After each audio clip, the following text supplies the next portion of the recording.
حضرت جابر رضی اللہ عنہ بیان کرتے ہیں کہ رسول اللہ صلی اللہ علیہ وآلہ وسلم نے فرمایا، ہر بیماری کے لیے دوائی ہے۔ جب دوائی بیماری کے موافق ہو جاتی ہے تو مریض اللہ کے حکم سے صحت یاب ہو جاتا ہے۔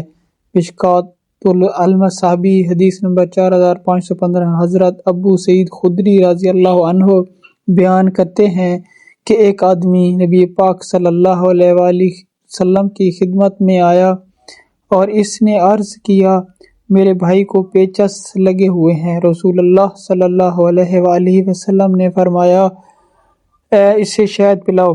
اس نے اسے شہد پلایا۔ وہ پھر آیا اور عرض کیا، میں نے اسے شہد پلایا مگر اس سے پیچس اور بھی زیادہ ہو گئے۔ آپ صلی اللہ علیہ وآلہ وسلم نے 3 مرتبہ اسے ایسے ہی فرمایا۔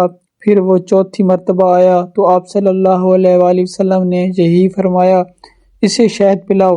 اس نے عرض کیا، میں اسے پلا چکا ہوں لیکن اس کے مرض اسہال میں اضافہ ہی ہوا ہے۔ رسول اللہ صلی اللہ علیہ وآلہ وسلم نے فرمایا، اللہ کا فرمان سچا ہے جبکہ تیرے بھائی کے پیٹ کی غلطی ہے۔ اس نے پھر پلایا تو وہ صحت یاب ہو گیا۔ مشکوٰۃ المصابیح حدیث نمبر 4521۔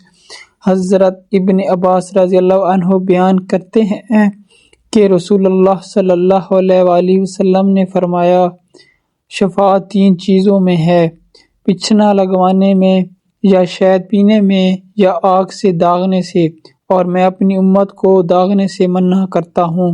مشکوٰۃ المصابیح حدیث نمبر 4516۔